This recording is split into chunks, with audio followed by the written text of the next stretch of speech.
Rich, do you want to go next? Is that the way we want to do it? Talk about If you could, just introduce yourself Yeah. and, okay. you know, that you're our agent and what you do. Okay, sure. Glad to be here. Yeah, Do I we need to can stand grab at the head of the both class? chairs. Okay. Yeah, yours is Okay, the I'll go to the head of the class. Usually in the principal's office. So I'm Richard Goldstein. Some of you are new board members. You didn't meet me when the contract was bid and approved. Our company is Mapco Auto Parks. We are a parking management concern out of Rochester, New York. We operate the Rochester Airport, which is about a $13 million parking operation. And so I think we'll have the ability to come up here and make your parking very successful. We've had some significant discussions, and part of our work that we've been doing is to pick a vendor for the parks equipment parking access revenue control system. You'll hear that word parks a lot. We went through a whole bidding process, had 3 bids that came in, and chose the vendor Access Technologies Integration, and they are out of Albany, New York, and they sell a product called Amano. Amano McGann, actually. You may have heard of them. They are in 12 airports around the country with that particular equipment that we're going to be installing here. It has all of the features that we were looking for in terms of the frequent parker program, in terms of using automated vehicular identification, AVI, which is what we're going to use for the ground transportation system. And they have a very good back office, which is called iParks. And that will give us the ability for you to be able to peek in and look and see whatever's going on in terms of our parking operation, as well as our offices in Rochester to be able to do all the accounting, as well as the person who's going to be here on a daily basis, our manager. So I think the iParks is very robust, and that was one of the things that we were looking for. What else can I tell you about? Just that MAPCO is under a special operating arrangement with us. They are us for all intents and purposes. They are operating as our agent at the airport. And one of the reasons that we went with MAPCO is their superior customer service. Because when you come to the Ogdensburg Airport, you have basically 3 experiences. You have your parking experience, you have your terminal experience, and you have your Allegiant experience. Allegiant is Allegiant, the terminal is the terminal we manage. We're not good at parking, that's not what we do. So we went and we found an expert to operate that as our agent. And we look forward to the quality service that you'll provide. And we also look forward to that. That's a main goal of ours, is to make sure that we have satisfied customers so we get them to come back. And part of it is the loyalty that we'll build and the dedication to coming out of Ogdensburg. We think of Ogdensburg as out of the south, so we want to make sure that we grab that 1.5 million people on the marketing side and bring them down. Who's in charge of installing that equipment? Is it us? Okay, Is so- it the contractor? So we have that Access Technology Integration Company. It was actually here with us last week. We went through, that's how we actually discovered that we had some questions about what we needed to do on the islands. They will actually do the install. Okay. Once we get the conduits all in the proper places and we get everything that we need on the island, they will basically bolt and connect. Okay. And most of the work that you're going to see is not going to be done here in Ogdensburg. There's a whole bunch of work that's done in Albany, where they're going to program all of the machines. This is a very sophisticated, cutting-edge kind of technology. It's all digital, all hooked to the Ethernet. We're going to be able to. Actually, when we're in Rochester, we're going to be able to see everything that's going on here. The cameras inside. So it'll be very successful. Have you worked with this company before? Yes. As a matter of fact, their headquarters is in Norcross, Georgia, and the fellow who's the head of their American division and I have been friends for probably 30 years, David Moore. So I know David very well, and I know many of the people in the industry. I know I don't look like I'm 68, but I've been around a while, and I have many friends in the industry. Everybody who bid to us, I actually knew them, but I was most comfortable with the Amano system because they had the most integration into the airport market. We lost a national vendor, federal APD, across the board, and they were the ones that had the most penetration, but they're gone. They decided not to be in that business any longer. Amano was number 2, and they really are doing very nicely in that niche. this equipment has been used at other places? 12, it's 11 other airports, will be the 12th. The sophistication level that we're using. They are many airports, but we're using a level of sophistication in terms of the digital technology and the way that we're gonna have barcode readers in the machines. We're gonna have all kinds of communication, visual with cameras, that kind of stuff. It's a little more sophisticated than what they have had in other airports. I think there's a couple of things to know. One is our staff went down, board members went down and looked at the operation there or whatever. And even before we decided to take on the parking lot or have somebody with professional capacity, realize there's more to this than we realize than just somebody taking $2 to park in a car, all the type of thing. There's a lot more to this. And so that was a very important element of our decision-making process, is with his operation and all the things, expertise, things that we didn't even think about, that got covered. And so it's a safe way.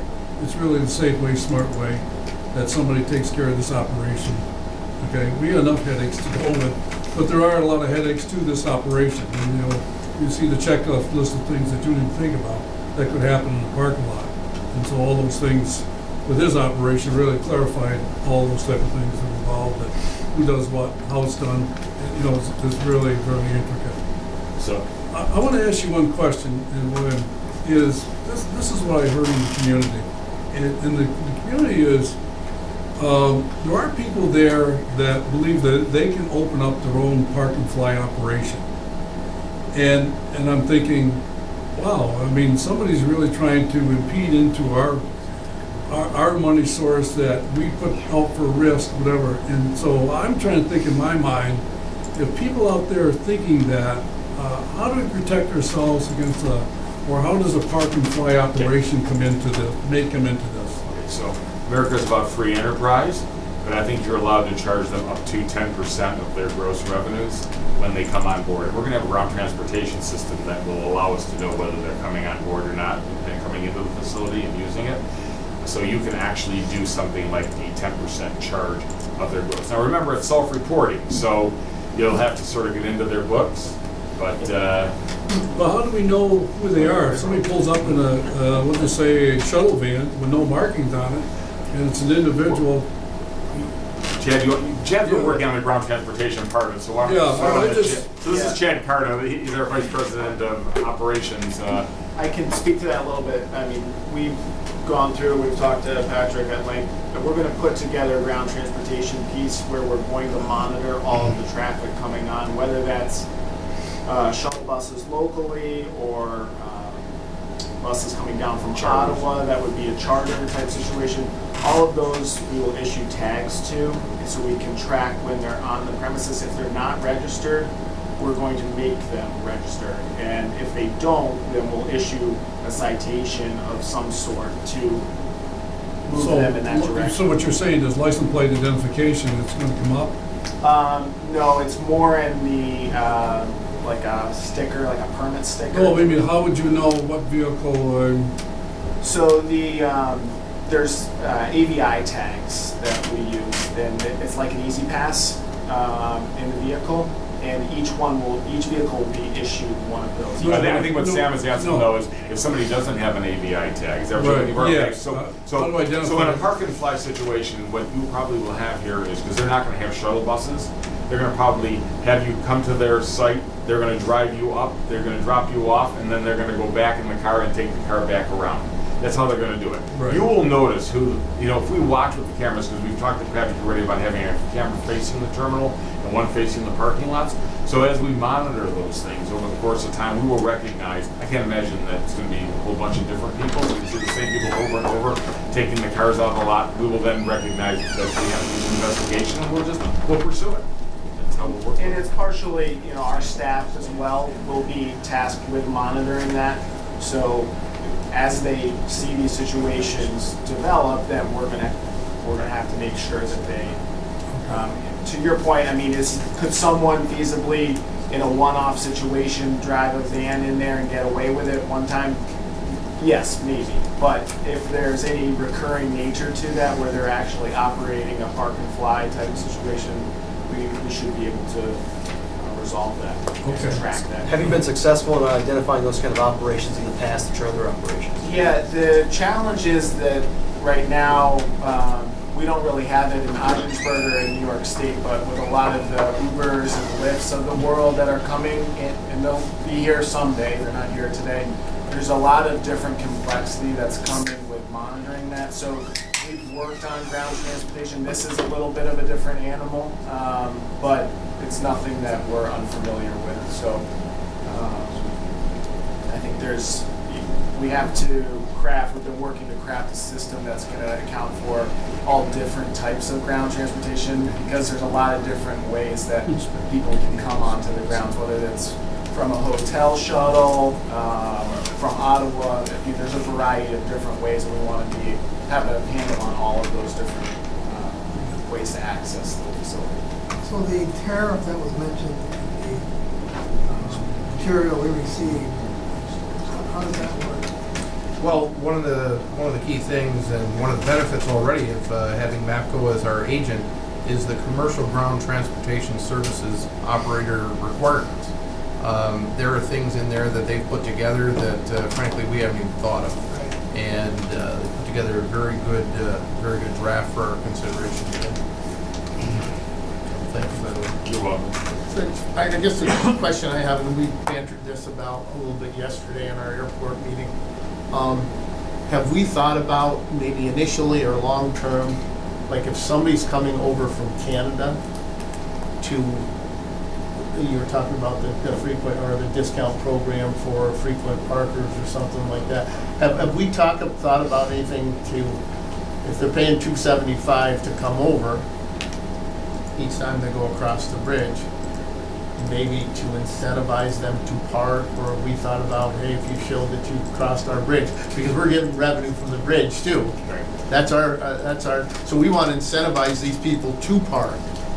So in our proposal, we put in something we call the parking passport, and that would actually address just that concern that you have, to try to encourage people who are coming across the bridge not to have an additional cost, as opposed to, if someone comes from New York State, they don't pay that $275 Right. to park in our lot, we would give them a discount. We won't have that on the first day that we open.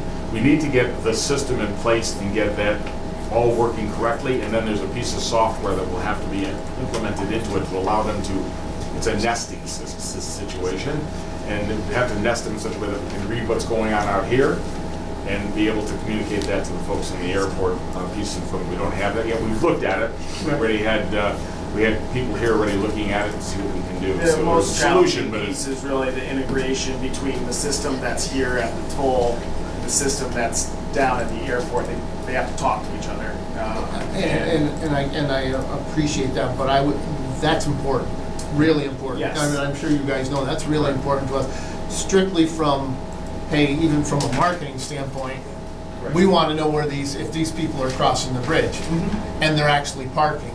Right. You know, we need to know the people that are coming across, opposed to somebody that, hey, is coming from, you know, just say Clayton or whatever, and they're parking here for 2 days, 3 days. so here's something that will be interesting that you probably haven't thought about, but every night we will take a license plate inventory. We'll know the Canadian plates that are here. Perfect. For example, in Buffalo, almost 60% of the business is Canadian because they come from Toronto. Buffalo is Toronto South. Right. We'll know that information here. We'll be able to tell you that 30% of your business or 50% of your business is Canadian, because we'll know by the Canadian plates every night. Perfect.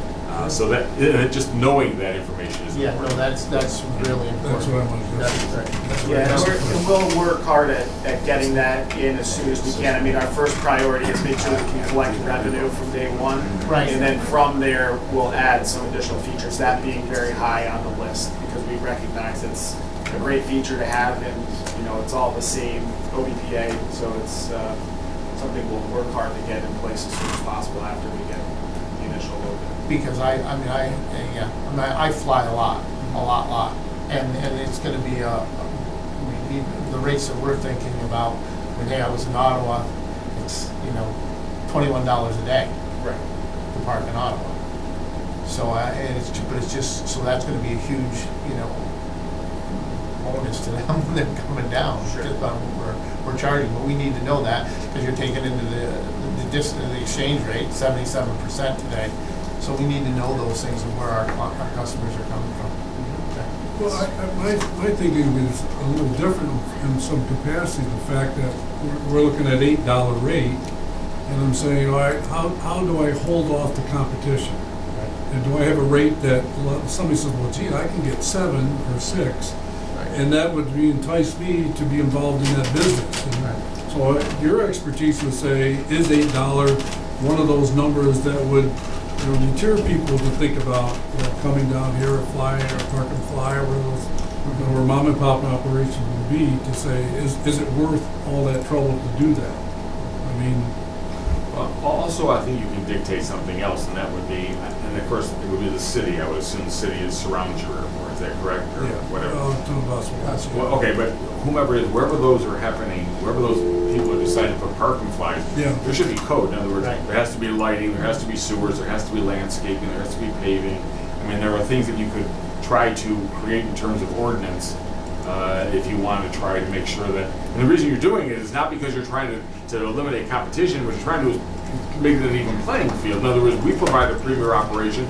They should also have to provide a premier operation. You just can't park them in their front yard for $5 a day. Safe and all other things.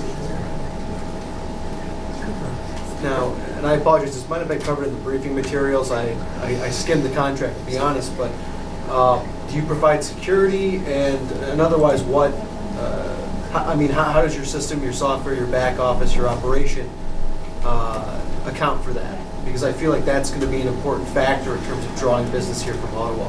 Okay, there's different kinds of security. So are you talking about the physical security in the parking lot itself? Honestly, that's my primary concern, probably because I work for the public defender's office. So. Yes. So if you would give us the facial recognition of all those folks that you want us to watch, we'll throw it on the cameras and we'll make sure that all the big guys show up. We could do that for you if you'd want us to. But more to the point, I was only being flip, and I shouldn't be. But more to the point is that, and Patrick, he's gone. Okay, he's back there. We're actually going to have some cameras that are actually looking at the entrances and the exits, so we're going to actually monitor those 24 hours a day, whether there's somebody physically on the Ogdensburg airport sitting in that parking office looking, or whether there's somebody in Rochester, somebody's going to actually be watching your parking lot to be sure that all of the equipment and facilities are safe. Having said that, a good practice or best practice would be to have some LEO, law enforcement officers, that actually patrol in some way that is a deterrent. Just if they're up by the terminal or whatever, that's helpful. But I think the best deterrent to anything is when you have the manager here and they're walking around, and the maintenance people are walking around. So that there's basically 3 levels. That's on physical security of the cars. In terms of security of the cash, are you worried about that? I can, the cash and the credit, I can explain that to you also. My biggest concern really, and again, this is based on my employment, is it's not uncommon, and I think it's been less common in Ogdensburg recently, is individuals breaking into cars in the middle of the night, and and this is maybe, I don't know if you want to call it common sense, but I feel like in terms of drawing business, particularly from Ottawa, the capital region, Kingston, Cornwall, is going to be making sure that we can project an image of if you're going to park your car here for a week or two, that your car is safe and it's not going to be tampered with. So my experience at airports is that yes, there are sometimes break-ins. Yeah. It's not like an urban center where you have people roaming around just looking at people's cars. Because to come on the premises, first of all, we have a toll road concept, so you'll have to come through and see, and you'll be seen by the camera if you come in a vehicle. If you walk on, we'll see you as you're walking in the middle of the night. We'll wonder, well, what is somebody... This is based on my employment. It's primarily going to be on foot. Okay, so yeah, it's quite a walk from wherever they're coming from. Oh, people will walk. Well, we'll try to generate as much business as we can. Yes. So you can put them away and we won't have that difficulty. But I'm actually going to keep them out of jail. We'll be very keen to that. I'm glad you raised that. So we'll make a note of that so that it's something that we actually pay a lot of attention to. Well, if somebody reports a break-in, what would be the process for that? Well, that would be a claim. Obviously they have their keys with them. We're not going to pay for things in the car. What we're going to tell them is, don't leave change in the tray. don't leave your navigation device in the car. In other words, we'll educate people as to what not to leave. So if there's nothing in the car, they do a quick pass by. If they don't see anything laying out, they're moving on to the next car if they're going to really want to steal something. The idea is not to leave anything in the cars. Where we have problems is when somebody leaves their change sitting in their tray, and if they're in desperate need of whatever it is they need, they will try to break in to get that stuff. But it'll be difficult when they're breaking in if we're watching the lot. It's only a 500 car parking lot. That camera will have great night vision. We're using high definition cameras, so they're. We're going to talk to Patrick about recording the Right, video we can as record, well, so, so yeah. we Right. have some record of it for a period of time as well. So you should be able to capture that, especially if we see any activity in that nature. But I won't tell you that we won't have a break-in or two. I can, We can hope it doesn't happen. It Exactly. is quite a long walk. We will try to so- create as much deterrence as we can, but there will be something that will happen, I'm sure. Do we have plans to have any local law enforcement, security company do like cruisers periodically or whatever? Not that I'm comfortable discussing on camera, but yes. Is the airport itself located in the city or is it in Oswegatchie? Oswegatchie. It's in Oswegatchie. So the city police wouldn't be able to necessarily patrol that, correct? Yes, we do. I'd be happy to discuss security concerns off camera. Okay.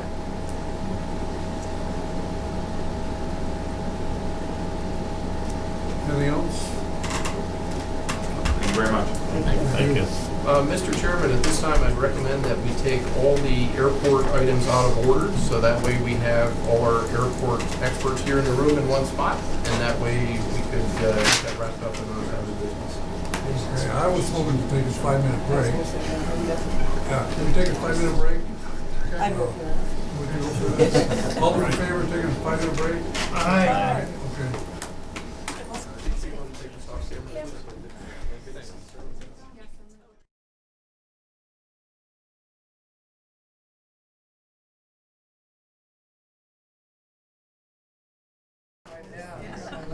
Okay, let the record show it's now, we reconvened, it's 10:30 a.m. The board members by rule took their 5-minute break. The chairperson took a 7-minute break. And the executive director took 15. So there was a lot of sidebar conversations that was needed during the break, whatever, so welcome back and we'll move forward, whatever. I think our next form of business is committee reports. Oh, no, I'm sorry, I jumped way ahead. I guess I'm in a hurry. Or financial reports. Well, actually, Mr. Chairman, I would recommend for the order of good business to take the Ogdensburg International Airport out of order, go through all the items associated with that. That way we can release our engineers and our parking folks. I'll move a motion to that effect. I'll second that. I don't think there's any resistance. No. Absolutely, sir. Agenda item B1 is approval of a grant with New York State Department of Transportation. This is a catch-up in paperwork. This is for the 2.5% of the state. This is the state's 2.5% of the $11 million project. We previously approved both the FAA portion and the Bridge and Port Authority expenditure. I'll move that. I will second it. Questions, comments? I did have a question, I'm gonna get to it. And here it says, under further resolve, it makes reference to the state share noted above will be increased proportionally up to a maximum increase of 15%. Is that something that will cover additional expenses we don't have? Well, the way these are worded, the federal, trying to think of the best way to describe it, the federal grants fluctuate from time to time. So the state doesn't have to come back and reissue grants. They honor what the federal government does. So that's the, lack of a better term, wiggle room clause for the state side. Just trying to get as much money as possible. Thank you. Clerk, call the roll, please. Mr. Lamache? Yes? Mr. Lawler? Yes. Mr. Reagan? Yes. Ms. Hoffman? Yes. Mr. Burns? Yes. Ms. Whitney? Yes. Passes. Second item is the airport committee charter. With the formation of the new committees, the airport committee was formed. There is a charter document for the airport committee that was reviewed twice by the committee. And was moved to the full board for approval. I'll make a motion to approve. Second. Second. Any question, comments? This was reviewed by the airport committee, Mr. Chairman, yesterday, and we approved adoption. Thank you, Wade, for putting that together. Very, very helpful. Any further question, comments? Clerk call the roll, please. Mr. Loeffler? Yes. Mr. Reagan? Yes. Ms. Dalton? Yes. Mr. Burns? Yes. Ms. Whitten? Yes. Mr. Lamache? Yes. Mr. Chairman, I'd like to go to item B4 because it makes more logical sense. We need a ground handling building at the airport, and to have the building, the temporary building, you need to have the pad first. And to have the pad, there's a change that's needed to the air side of the project through Marcy Excavation Services for, it's coming up here, but it's $83,025. And what this does, this builds a pad to specifications that will allow a 65 by 100 foot temporary structure to be placed on this pad. And at such time, when we possibly put up a permanent storage facility, this could be used someplace else. This is the pad only, this is the Oh, I'm sorry, apron. Pat. I'm But jumping yes, ahead. when we get to the temporary Yes, building, temporary okay. building could always be All relocated. right. Does this have to be engineered? Yes, the pad needed to be engineered to account for the wetlands, a variety of different things. Bill, do you want to speak to any of that? Yeah, we did take into account what the loads and stuff are going to be, particularly from the equipment, as that's actually heavier than the building itself, so Okay, so, that pad is, all right, that's good to know because it's, Like the de-icing trucks were a major expense here because it had forced us to beef up the thickness of the pad. okay. We could always use this pad in the future for Yes. something. Anyways, okay.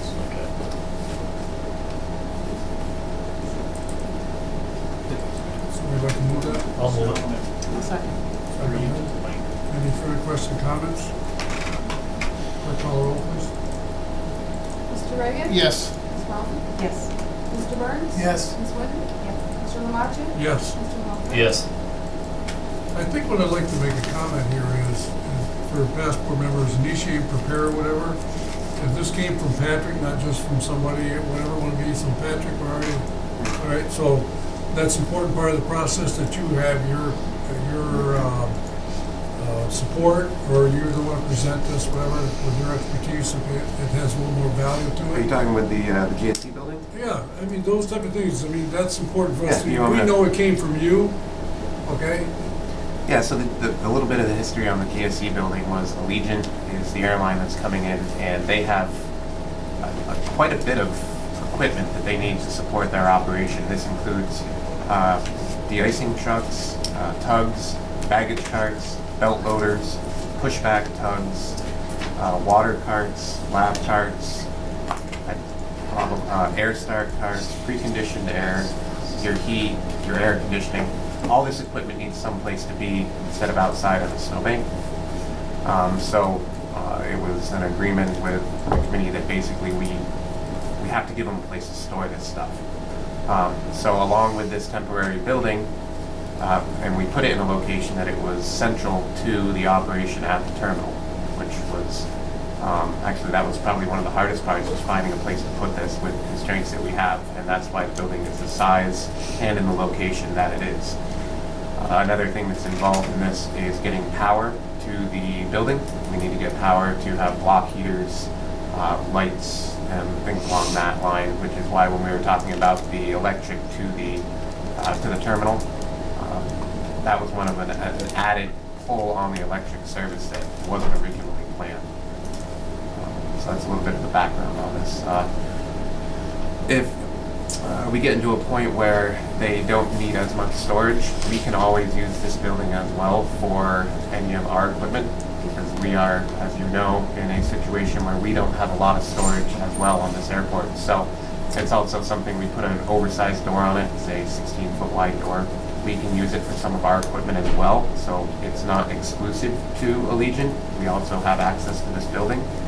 And the plan is that later on down the road, when this area does get developed, however many years down the road, it is a movable building. The structure should be fine, and we can relocate it to another location on the airport for future use.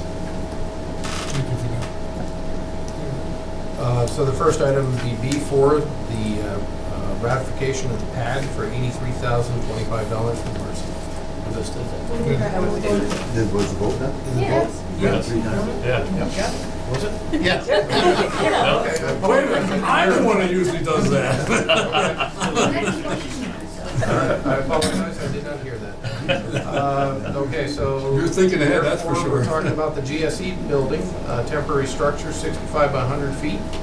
Agenda item B3, cost of $77,500. Now, there is a quick disclaimer here. This will be assembled by Bridge and Port Authority staff, right? Are you gonna need any support from Marcy in this, related to their equipment? We may, depending on the timing and on the blocks, perhaps, assembly of the blocks. So, is that some sidebar agreement that you can make on your own? That's something we'll talk about. Okay, Yes. we have to move this. I'll make, Might want to throw that in. I'll make that motion. Okay, we have that motion. I'll second. Second, thank you, Lynn. And we're getting this at a great price based on what we looked at. And having Steve's guys put this up, it's saving us some money.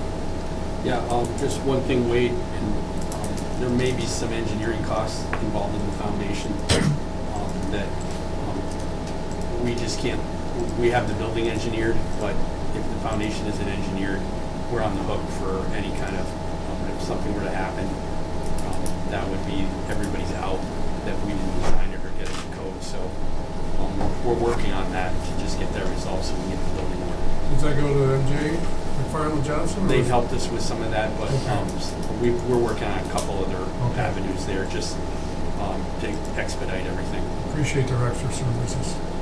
So does that mean the cost will be more than the 77.5? No, this is just strictly for the purchase of the building only. Yeah. There will be other costs not Engineering. associated with this resolution. Okay. And I don't anticipate them to be something we have to come. I'm just hoping that, but maybe there's something I don't see there, but I think we can handle that. I appreciate that, if you take it out of the formal process, that, you work things out. I don't know, do we have a motion? Yeah, I made the Yes. motion. You want to do the roll call? Yes, please? Ms. Bowman? Yes. Mr. Burns? Yes. Ms. Whitman? Yes. Mr. Romachi? Yes. Mr. Rothman? Yes. And Mr. Wright? Yes. Thank you, that resolution passes. Okay, agenda item B5 is ratification and approval of agreement with environmental and fueling systems. This is for our Jet A fueling system. As you recall, we had a safety issue with that required immediate shutdown of that system. Replacement is $106,191. That includes the labor, materials, and equipment to remove the existing system and to fabricate and install the new system. This was discussed with the airport committee back on July 22nd and fully disclosed to the board as well, the safety issue. So move. What's the time frame of that? Just quickly. Right now, refresh it's me. looking like mid-September. Okay, We are still on track for it before October 1st. okay. The tank has been installed. It's on site, installed, ready to go. Piping is on site. We're waiting for longer lead items. The pump is a longer lead item, and that's what we're waiting on with that. So What's the what if it doesn't happen? We have a backup plan, or we have to, this is it? we have the old system still there, which can be rehooked up, and the contractor is going to replace the parts that need to be replaced if we don't have it done in time. Okay. So it's not an ideal situation. We still have a tank or a pump system that's pumping at about, I'd say about 65 gallons per minute. It means Darren's going to be sitting outside with a dead man switch for about 2 hours to fill a fuel truck. Not ideal, but we also don't have back-to-back flights. So we can limp through with the system that we have. This is a backup plan. That's why we haven't removed the skid tank out of the area as of yet. I'm hoping we don't have to go that route, but I'm fairly confident that they will have this in place prior to Were October. you gonna bill a lady on that, who's consent? Should, Yeah, so I mean, so you have an idea that, you know, you Yep. have a chance to have flexibility to do that? yep, Okay. and EFS has been extremely helpful. So Good. they're working with, they're also working with one of the guys from McFarland Johnson on this as well. So we got our best guys on it. Megan, what happened was our fuel system was out of sync, whatever it needs to do, whatever, so we had to upgrade our tank and the dispensing system that goes with it, so that's exactly what we're talking about here. So, I don't remember, did you get a second? I heard I'll first. second. Doug will second. Any further questions, comments? Clerk call the roll, please. Mr. Burns? Yes. Ms. Whitten? Yes. Mr. Lamacha? Yes. Mr. Loeffler? Yes. Ms. Reagan? Yes. Ms. Sonic? Yes. Next up is ratification of agreement with MAPCO. Apologize here. The why is as important as the document here. Make a long story short, MAPCO is purchasing $330,000 worth of competitively bid equipment on our behalf. Their current contract is for 7 years. They're requesting a 10-year to amortize it over that 10-year term. This modifies the MAPCO agreement to reflect a 10-year term.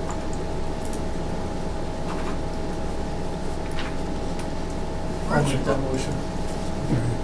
Somebody want a second? I'll second it for discussion. Yeah, I got to. Rich, if you sold the company, what would be the legal proceedings or something would happen to displace this agreement? Is there something that they would have to obviously perform the same obligations that this contract is with? Right, so the successors of the company that I own Right. would actually have the responsibility to maintain the exact same Okay. agreement that we have in place. And that would be something that you would have to, Correct. yeah, okay. The request for a 10-year agreement is for why? So we can amortize the cost. It's, we looked at what the cash flow is here. I mean, actually, I shouldn't say I did. Chad looked at the cash flow and it really winds up being. $330,000 the cost of the equipment, is that? Yeah, so that's for your ticket spitters, your gates, your exit, your booth, all of that is really about $330,000 is in aggregate. Go ahead, Fred, I know you want to comment to that. Yeah, it might be. MAPCO agreed to charge interest at the same rate that we get for our bonding rate, whatever that may be. So that's, Really low. there will be interest on this amortization over 10 years, but it will be. Well, generally, I don't like contracts that long, but considering what's involved in it, I understand why now you want the 10. The next year, you will be considering another contract with OLC at the. Yeah, we can talk about that later, too. Yeah, so. Well, that's just the way business is Yeah, today. I That's the way just, it you know, is. 10 years will bind you in for a long time, and a lot of things can change in 10 years. But again, you So- explained why, So let me tell you that our interests are actually aligned. I think Yeah. Wade suggested that we're your agent. So the truth is, Right. we are you.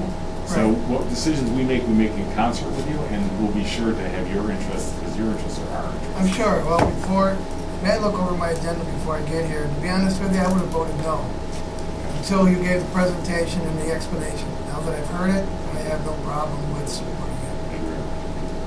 But one thing to keep in mind also, like let's say if we were very unhappy with how MAPCO acted as our agent, we don't have to wait till 10 years I to see. show to the curb there too. Yeah. Although you do have. We're hoping that doesn't happen.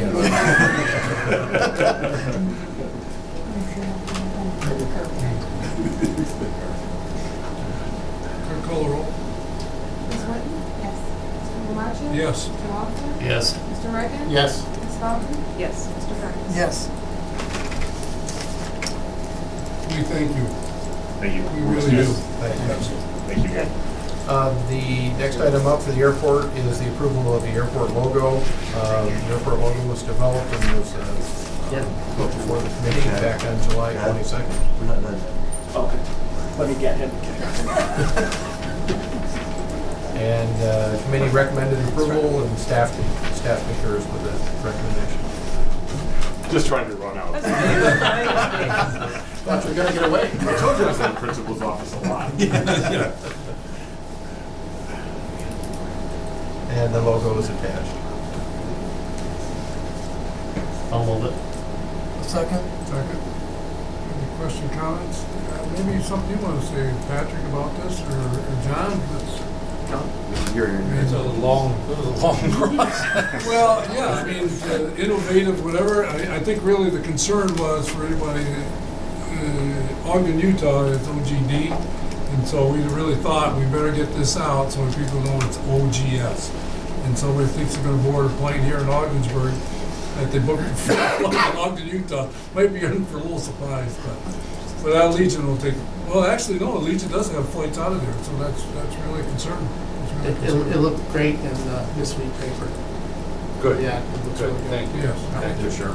It's really good.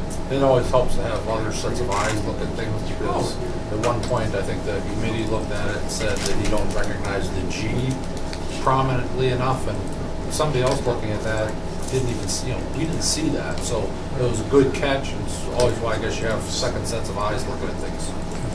Thank you. Clerk call roll? Mr. Lamachin? Yes. Mr. Walker? Yes. Mr. Reagan? Yes. Ms. Walton? Yes. Mr. Burns? Yes. Ms. Whitten? Yes. Okay, agenda item B9 is approval of airport parking fees. As part of the authority's responsibility, we need to establish rates at the airport for parking. For 0 to 2 hours, it's $3. For 2+ hours, it's $8 per day. These rates are established on a calendar day basis.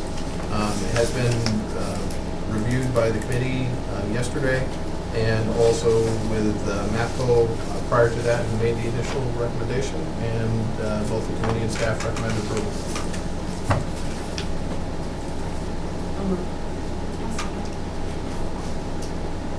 I guess my question is, and we had this discussion in your core committee.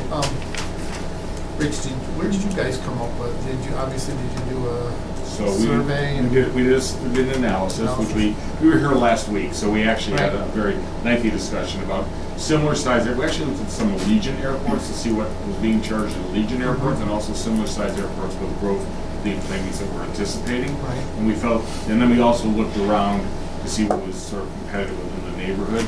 We don't have a lot of paid parking lots around here, so it was a little more difficult. But $8 seemed to be a fair price for two reasons. One, we thought that we could actually get $8 for a day's parking. The other thing is that it would allow us, if we wanted to do some discounting in the future to try and encourage, $8 is a number that you can discount off of. If you want to discount off of 6, you're already cutting into a number. And we've projected, some dollars out in terms of what 8 will produce if we do some discounting. So it's a number that we can live with. Okay. That would be fair. I guess, I pulled these up the other day because I do a lot of traveling. And so if you take, and I'm just doing all this in American money. Sure. Okay, because, if you're in Ottawa Airport, it's $1.54 for 30 minutes. They have an indoor and outdoor parking, so obviously we're not talking about indoor. Their outdoor parking is $16.17 a day. I converted it to the .77 that it currently is today. So it's $16 a day, which is double.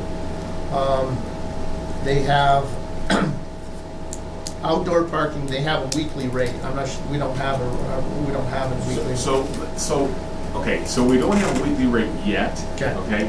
I'm a firm believer in different price points, but I think we need to think about what kind of expand as we build out this operation and we expand out. We may create a weekly parking lot in another place. I don't want to try to mix the weekly in with what we have, because right now we have short-term, long-term, everything all together. We don't have any premium parking. We don't have any of all the levers that would be nice to have. Okay.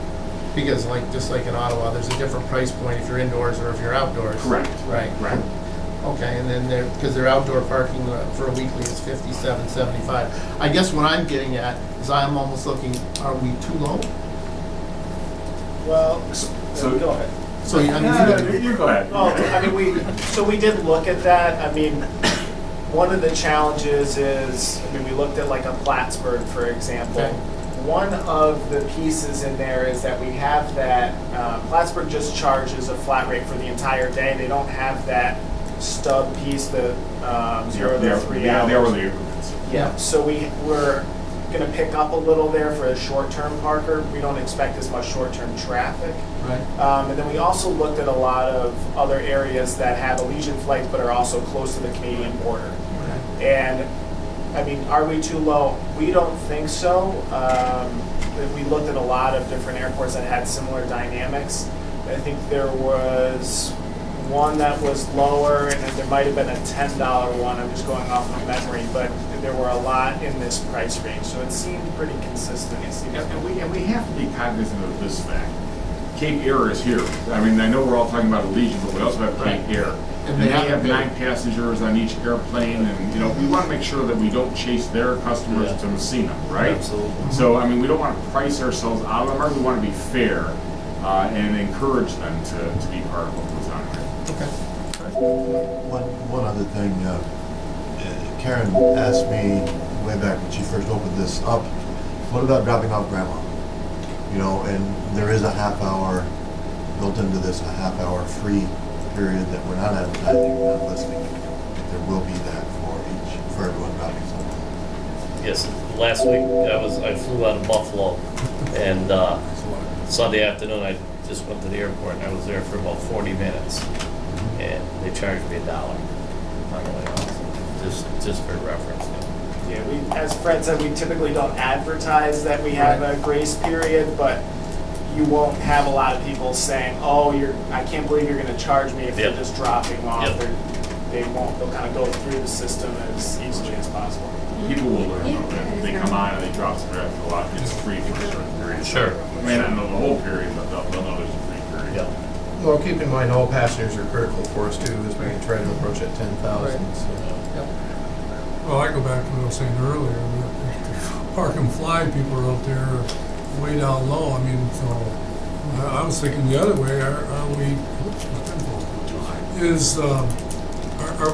too high? I mean, I don't know what that number would be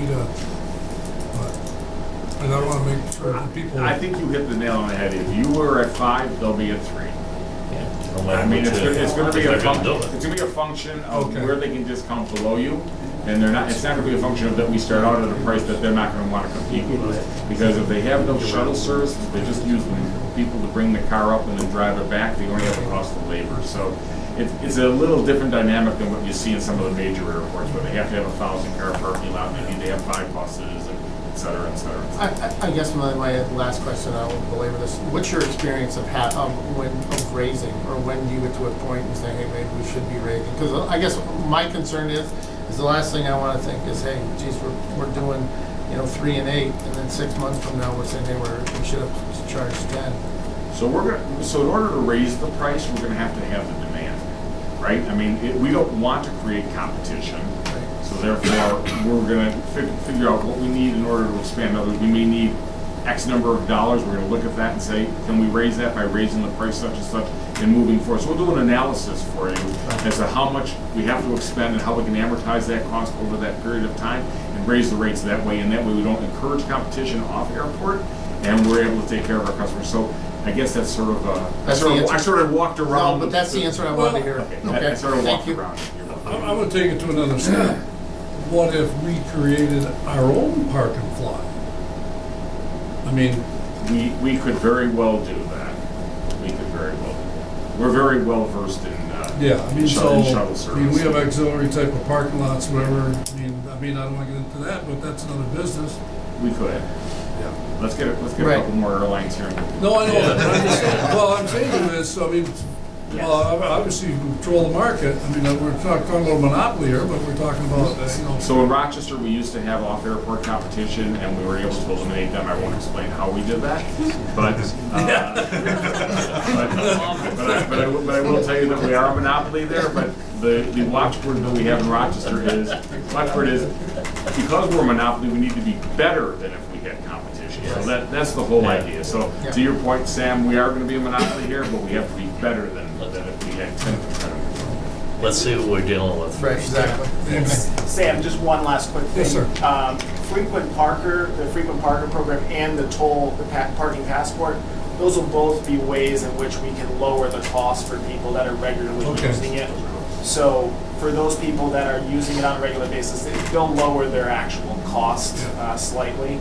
And so that's one way that will help them lower their actual. well, we really believe in your operational skills. So, I mean, that's important for us to understand, everybody, that, we trust you know the business better than we do, and you are us. You are us. Thank you for that. Roll call vote. Thank you, Mr. Laughlin? Yes. Mr. Reagan? Yes. Ms. Dalton? Yes. Mr. Burns? Yes. Ms. Whitten? Mr. Lamache? Yes. With the parking, there's a need for a set of rules associated with that parking. And agenda item B10 deals with the approval of the ground transportation service operator requirements. And there's a corresponding document there that was reviewed by staff and by the airport committee, and we recommend approval. That's a very good accounting of things in that Yes. report. Really good. That's a great report. So, Thank you. Well, and I was saying to a couple folks, I mean, we'll continue to refine it because it's never perfect. There will be some additional stuff we'll layer in, but this is our best draft at the moment as to what it's going to look like, and that gives us some basis to work from. I'll move it. I'll second it. Was this the report where you mentioned the tariff, yet there was no dollar amount or anything? Yeah, I would recommend again that we propose something and that gets voted on as what the appropriate tariff is. So we're Well, not, you're talking about the permitting fees. Yeah. So, I mean, typically the permitting fee is not an impediment to somebody who has like $10 for the year, right?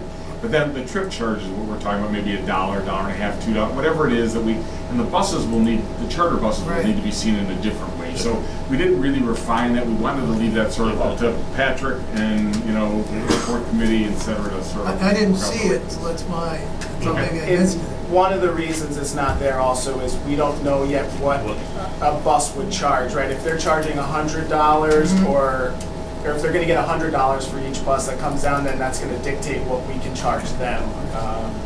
So. We still have some homework to do. Yeah. Thank you. Clerk call roll, please. Mr. Reagan? Yes. Ms. Dalton? Yes. Mr. Burns? Yes. Ms. Whitten? Yes. Mr. Lamache? Yes. Mr. Laughlin? Yes. Agenda item B11 for the airport's approval of an airport operating bank account at Community Bank. Each time we establish a bank account here, we need a board resolution to do it. As part of the airport operating account need, we need to have this account established as part of our agreement with MAPCO. And we're recommending approval of this signatory authority. Executive director, CFO shall also have signatory authority on this account. All parking revenue will be deposited into this account. All associated expenses will be paid by MAPCO out of this account after approval by the authority. And again, they are us, so they have the same rules that we operate under. So moved. Second. So good communication there. Hopefully. Communication on the account? Yeah. So we will be able to see, today electronically, we're able to look at the account, you're able to look at the account. We will only use it as an operating account. All purchases will go through our spending system, which will be part of the approval process. So, there's a lot of transparency there. I hate that word, by the way. There's a lot of transparency there. You can stop us at any moment if you don't want us to stop. What I'm saying is, Fred, it's very easily be tracked, I guess. Yeah, Fred can review it. It's no different than any of our other accounts. I will get a monthly reconciliation from Correct. NAPCO Yes. and have access to look at the account each and every day. That's why the signatory is on there. I'll be able to get into the account, look at it anytime I wish. Frank, for your information, the net revenue will go into the comptroller account. I believe that there's some rules around the comptroller account and our revenue going there. This is a special purpose account for operating that parking lot, but all net revenue, any revenue that I withdraw from that account for operational purposes of the Ogden Bridge Authority will go to the comptroller. You think that's sufficient? I think it should be. I still don't understand why that archaic clause is in what it is. For some reason, it goes there, then they send it back to us, Right. which seems ridiculous. Extra stuff. Thank you for that. Clerk call the roll, please. Ms. Bowden? Yes. Mr. Burns? Yes. Ms. Whitten? Yes. Mr. Lamacha? Yes. Mr. Lawler? Yes. Ms. Wright? Mr. Riggins? Yes. Okay, shifting gears here for a little bit. B11 is off the table, there's no need for that. B12, this is a contract for fueling with Allegiant Airlines. I'm not asking for approval of this at this point because this represents one side of the negotiation. I do recommend that you take a look at it at your convenience. There's some things in there that aren't palatable to us, and we will get an agreement together for the next We meeting. want just to, so That's awareness. information only. Informational, and knowing that you're still in the process. Absolutely. So you're still in the process of negotiating with them? This was anticipated to be done for this Yeah. meeting. It was not done. for No, this I'm meeting, saying that's, but that's the, okay. Yes. Yeah. So that would bring us down to B13, which is the Jet A skid pump from E, F, and S. This is a proposal to install a relaxation chamber for the Jet A fuel pump skid. This purchase is for $21,066 and includes all the labor, materials, and equipment. This is needed for easiest way to describe it is a safety component to the fuel system. What did we do before, Steve? Fuel private aircraft, jets, whatever? What do you mean, what did What we? did we do before? We didn't have this. No, we didn't have it. It wasn't required. Was it So required? we're required, Different that's a fuel. different requirement. You want me to Okay. explain it? Different fuels, different standard that we have for fuel too. I can explain it if you guys want. No, we don't need to. I mean, I'll make. Basically, the long and short of it was your skid system that was there was put in place in 1982. Nothing's been done to it since 1982. So things have changed, fueling has changed, standards have changed. So that was what the update to the pump was. This relaxation tank was something we've gone back and forth with in the industry. It's a relatively new thing. What it does is basically it discharges static that can get built up by fuel going through composite materials. The composite material being your filter. So after it goes through the filter, it's got to relax before you discharge it at 300 gallons per minute into a big stainless steel tank where you get a lot of sparks and static electricity builds up. And inside a tank with fumes, you get movement. That's what this is. Yeah, and one thing that we prided ourselves in is our first priority is safety for everybody, Yeah. so this is a non-negotiable. And there were talks about being able to use an additive in the fuel, but not all companies use it, and our fuel distributor is not using this, what they call an SDA additive. So therefore, we are required to have the tank, which was something we learned and which was why it was not included on the initial skid system. I'll make that motion. Second? How will this work in the process of the tank and all those different things? I mean, can this be installed to the old? Yeah, it can be installed anywhere. It's located post filter system. So it's a tank that's the size of half your flow. So we have a 200-gallon flow rate, it's a 100-gallon tank, and it's literally, I don't have a picture of it with me, but it's literally a 100-gallon tank. And the fuel goes in there, sits for 30 seconds, dissipates, and then moves on. So my question is, can you use this with the old tank as it is right now? If We don't have an old tank, we've got our brand new tank. But your answer is Yeah. yes, if we Yeah. have our tank here and we add another 10,000, 20,000, whatever gallon tank in the future, this will always be there. Okay. As long as we don't upgrade above a 200 gallon per minute pump, which is all kinds of other things involved with that. So we'll hit you up with that in a couple of years. Kevin, you're right. Safety is number one here. Clerk call the roll, please. Mr. Burns? Yes. Ms. Whitten? Yes. Mr. Lamacha? Yes. Mr. Lawler? Yes. Mr. Riggins? Yes. Ms. Bowden? Yes. And the last item relating to the airport today is this approval of an agreement with Route 11 Truck Sales and Service to perform critical maintenance on a 2002 International snowplow that's needed at the airport for a cost not to exceed $8,254.55. This was reviewed with the airport committee, and staff and the airport committee concurred that this should be done immediately. What's your thoughts on this, Steve? Well, the initial estimate was 10,900, and after we got the list of things that are wrong with it, we were able to bring that down with things that we could do on that. So we needed a certified, Patrick wanted more reliability in that truck, and that truck is, it's at least 12 years old or more. But we haven't purchased any equipment for the airport since I've been here. All of our money, that was the last thing we purchased, was the plows back in '02 and '04. So we've had them, and they've done really good duty, but you know, they're getting at an age where they need to be replaced. But to get reliability with that, Patrick felt that we needed to go through that, and I agree with that. So we sent it to Route 11, and they know, they have certified mechanics. They just went through it and just said, this, and this should be upgraded or repaired. And everything that I saw in there made sense, but not being, really a mechanic myself, without them pointing it out, I couldn't pick that out. Our people too aren't that far along on certified maintenance or anything like that. Where would our maintenance staff over the years let it go this far? They didn't let anything go. No? I mean, I can tell you. Explain it to me. I know. Well, no.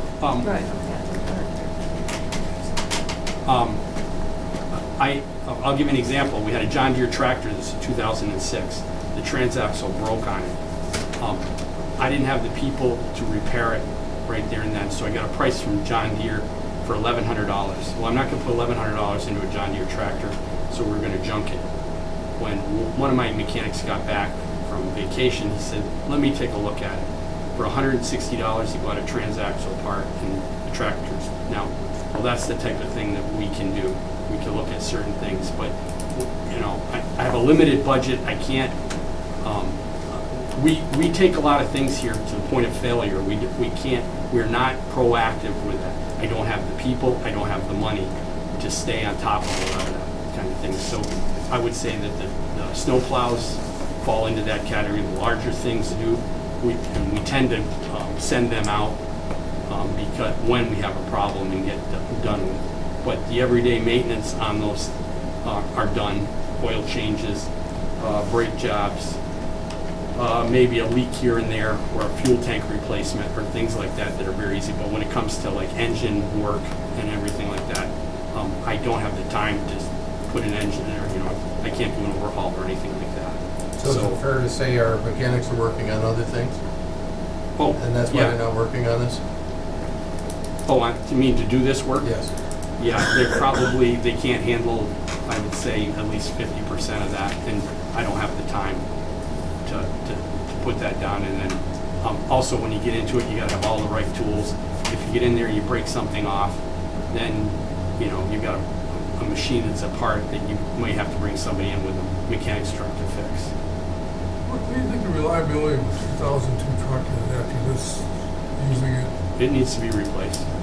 Yeah, I mean, what's their level of reliability? Putting $8,000 into all I've got is just backup plans. We have the plow that we. Yeah, I know, but I'm just saying that. I'm trying to justify in my mind a 2002 truck putting $8,000 into it. Yeah, but we don't have any options. You don't have any No, I know, options. but I understand that part. No, and I deal with that every day. I have to match one thing against another, and then also I have to work out what the question you're asking right there is exactly what I deal with every day. It was okay. What happens if in the middle of December on a Wednesday when they're coming in? Well, right now, my thing is to grab the grain truck with the plow, put a lot of sand in it, and just get by for the day and try to figure something out. Do we go rent something or that? But as far as, looking at purchasing and that, we need $170,000 to replace that. Well, I want, excuse me for a second. See, to me is what I've asked from this board level, whatever, is you tell us what you need, okay? And to run your operation the best of your ability, whatever you want to be.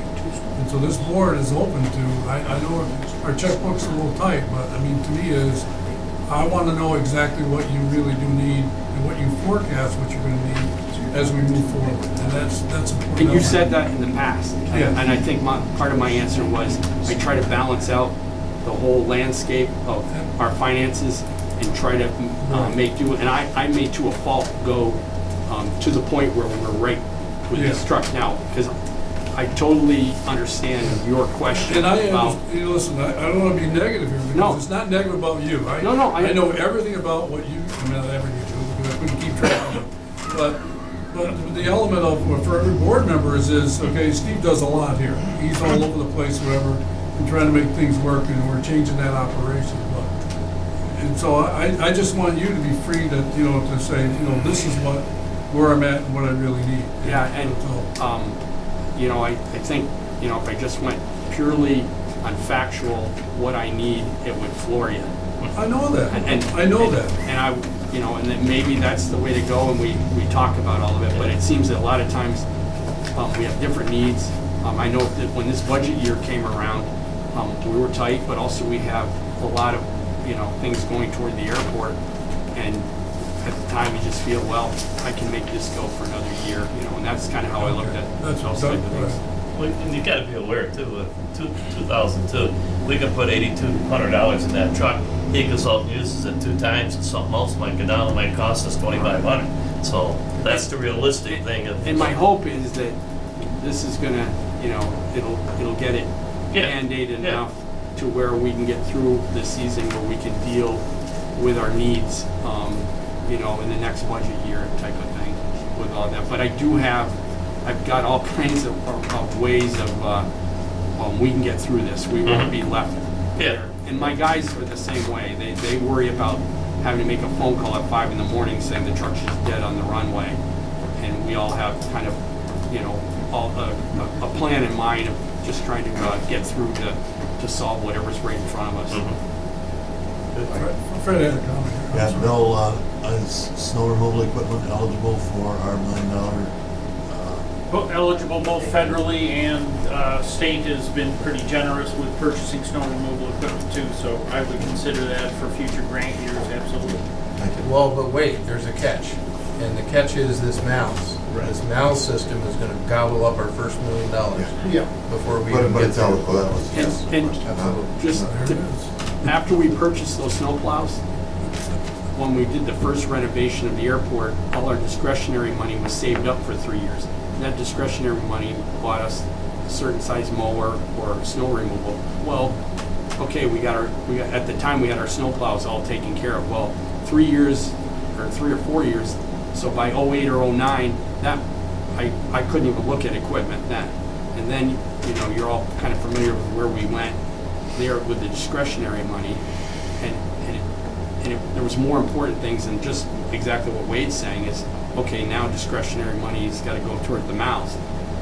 So, it just enters into my thinking, well, if I can make this go, these things go another 2 years, okay, fine. But that's where we come into these $8,000 or more.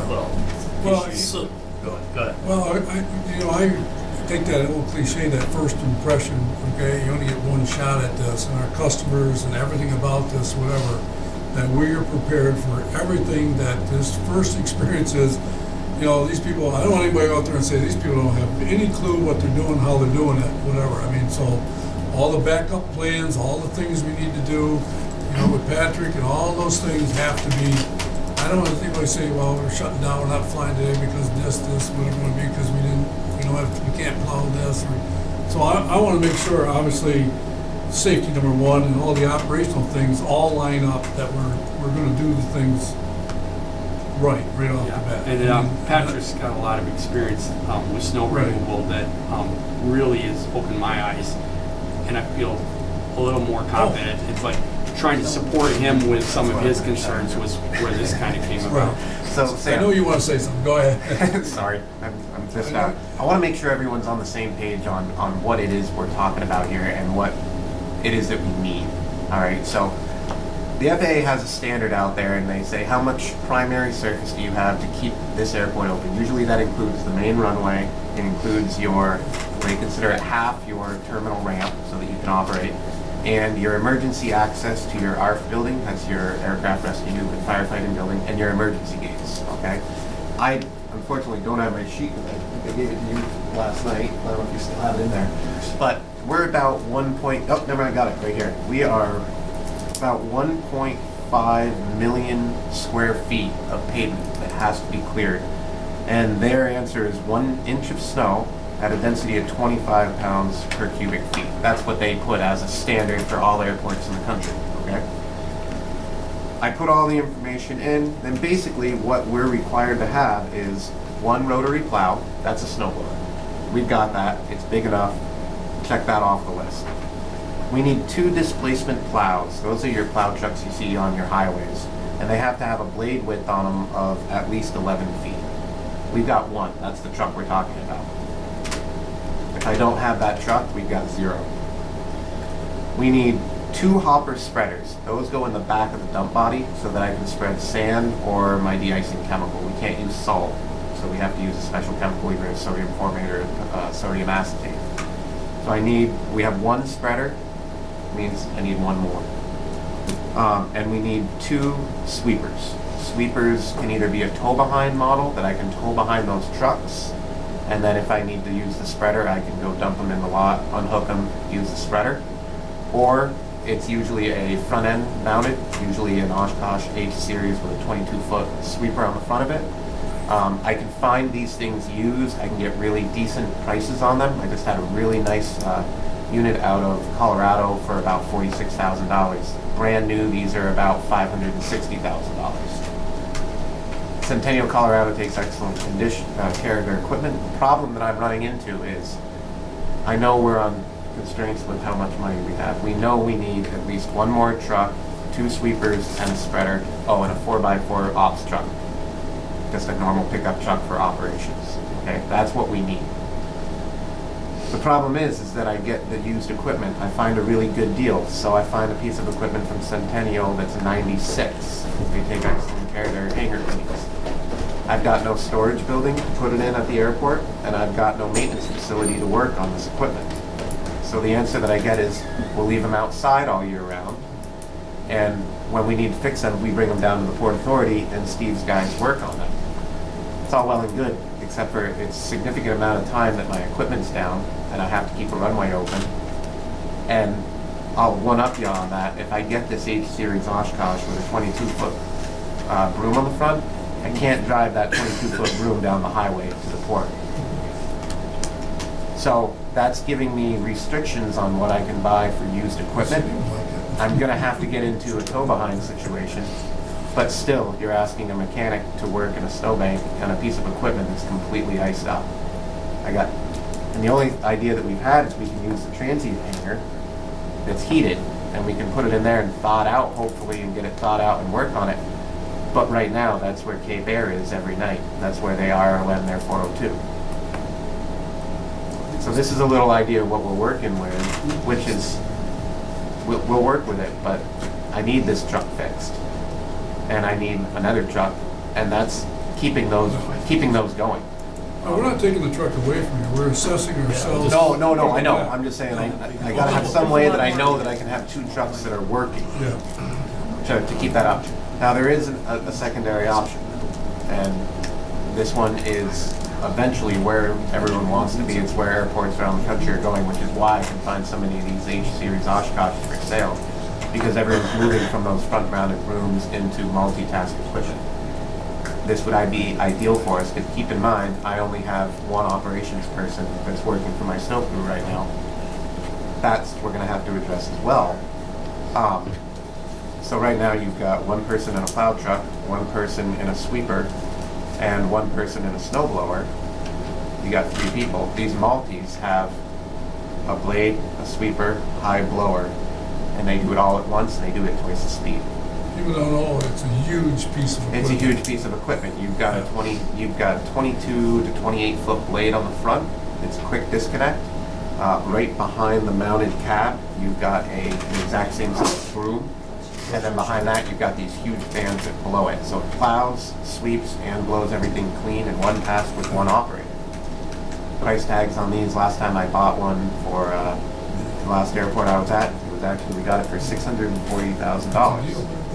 That was a good deal. It was a demo model. If you can find them used, good luck. People are holding on to them because they last. If you take care of them, they're Oshkosh, they're MB, they will last forever. If you have a facility to put them in. So it's kind of a catch-22. Can we make our own multis? Can I get a tow behind and we can put behind these dump trucks? I might be able to, but I'm looking, and I'm looking really hard. And I got people all around the country looking for us right now. I'd like to see it come up with a program for us as a board, the building, what a maintenance building would cost us, what the exact equipment you need. Yep. All right, give us an estimate what you need and how much. Okay. And one thing that we're looking at as well is Sorry, go ahead. in the CIP that we were talking about, there are ways to get equipment funded. There are ways to get hangar or SRE, snow removal equipment buildings funded, and we're the possibility of getting state money for the SRE building and using AIPs for the snow equipment. But you're correct. I mean, the MALs are really putting a hit on us. If we're stuck having to spend next year, we're in for 142 for MALs for the design, and then another 700 to construct them. That's a lot of money that we're. MALS is a lighting system? I'm sorry, it's a medium intensity runway alignment lighting system. Yeah.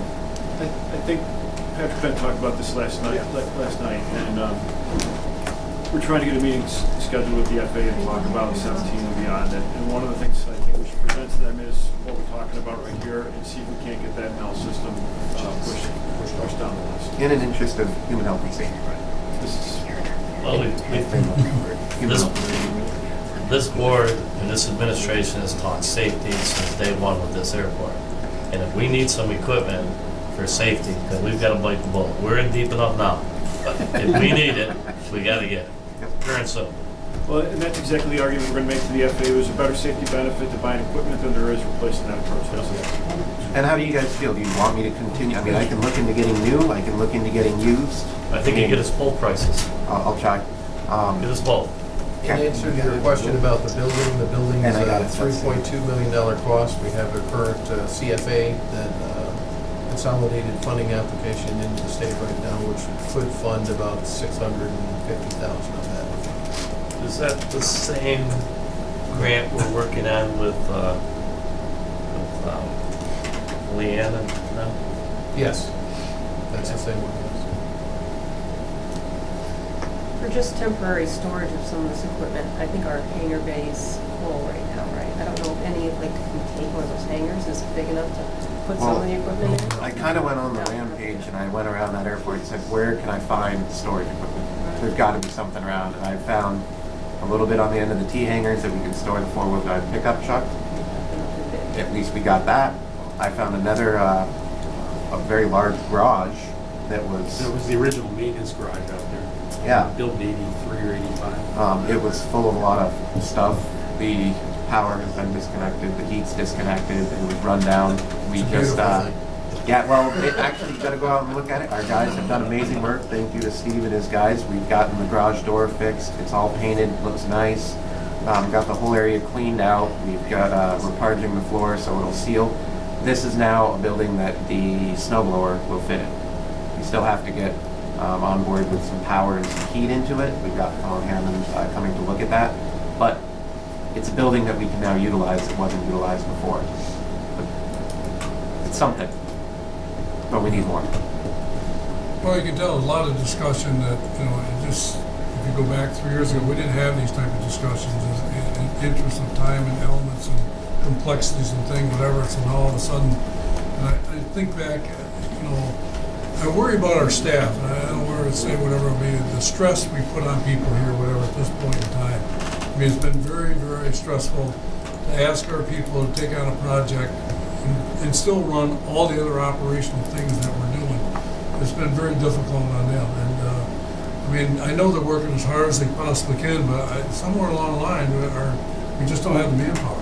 We just don't have the manpower to do this element of the operation. And to your words is, if safety is an element, human error will show up somewhere if you don't do all the checklist things, wherever. And that's another element you're gonna talk to about a little later, about what things we need to do, so. Oh, and we also lost a little bit of storage due to having to buy a secondary fire truck so that we could have our Findex B for the new aircraft.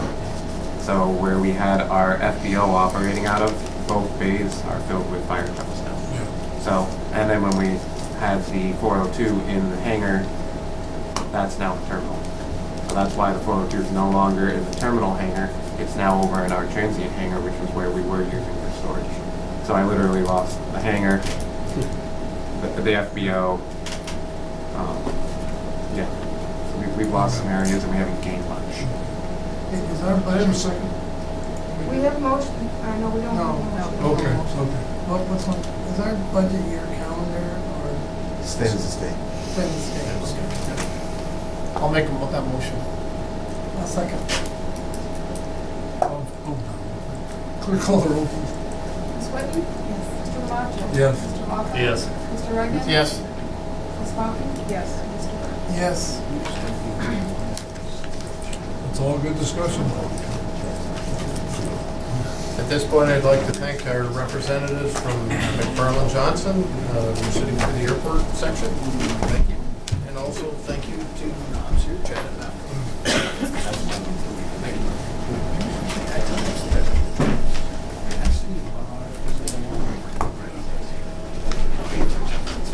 Absolutely.